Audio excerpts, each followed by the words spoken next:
kasama si Mami sa loob ng bahay is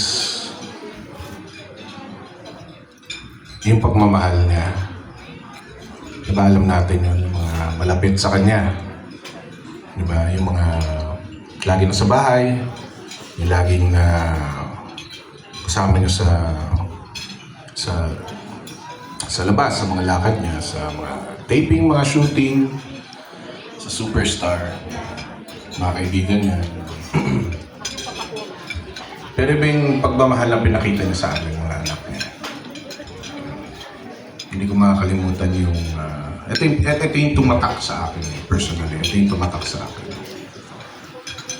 Yung way na pagdidisiplina niya, yung way na pinakita niya yung pagmamahal niya sa amin.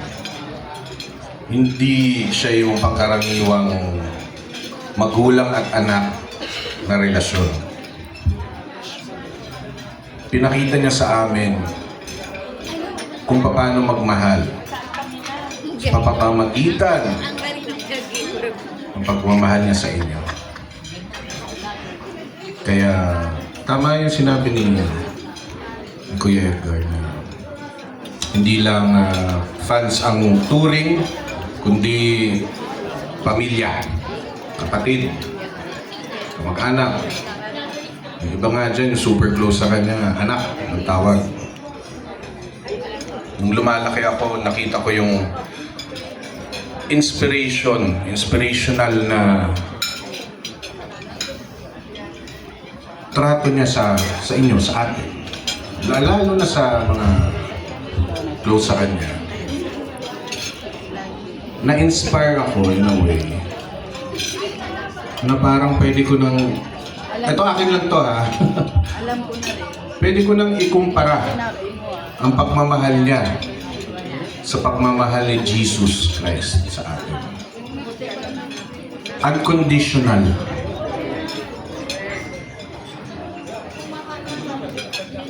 Unconditional yan. Yung charisma niya, yung...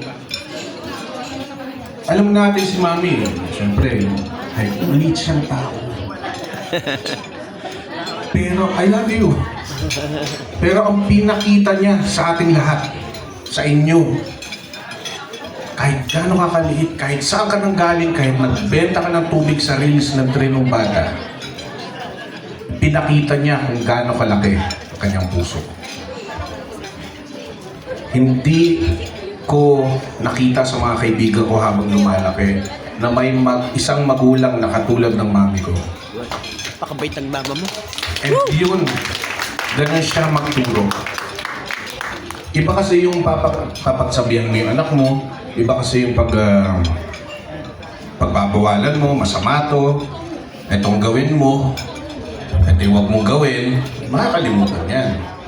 Pero once na pinapakita mo ang isang ehemplo ng bilang magulang na totoong nagmamahal, rumirespeto, umiintindi sa mga tao, yun ang magandang lesson na pwedeng ibigay ng isang magulang sa kanyang anak. Hindi lang yun. Pinakatumatak sa akin is kung paano siya kumapit sa Panginoon. Kahit grabe, alam natin lahat yan, grabe yung mga pinagdaanan niya sa buhay. Saksi ako doon, saksi kami. Ibang klase. Warrior siya, sundalo siya. Pusong sundalo si Mami kahit gaano ka lambot ang puso niya sa mga taong minamahal niya. Ganon siya tumayo bilang isang ehemplo sa aming mga anak. Wala siyang pinipili. Diba? Kuya Germs, isang janitor dati, naging totoo sa kanya. Tinulungan niya dahil mahal niya. Diba? Alam natin yung story niya. Kumbaga si Mami, isa siyang tao na uunahin niya muna yung mga taong nangangailangan. Alam natin yan. Uunahin niya yung mga taong nangangailangan ng tulong, taong mahal niya. At unang at higit sa lahat, gagawin niya ang lahat para matulungan yung mga tao. Ganun siya magmahal. Ang pagmamahal ni Pami, pagmamahal ng isang Nora Honor, hindi ko pwede ipantay sa kahit sino mang tao dito sa mundo. Yung pagmamahal niya kakaiba. Pagmamahal niya galing doon sa langit, sa taas. At nandun siya ngayon. Yes. Kaya ang Amen. gusto ko lang sabihin sa inyo, huwag tayong malungkot dahil ayaw ni Mami malungkot eh. Di ba? Oo nga. Oo, masakit sa atin. Wala na siya, hindi natin siya kapiling, pero mas kapiling natin siya dito. Dito. At ipagpapatuloy natin yan. Yung kanyang legacy, yung kanyang inspiration sa mga kabataan. Diba? Magtulungan tayo para i-extend ang kanyang pagmamahal.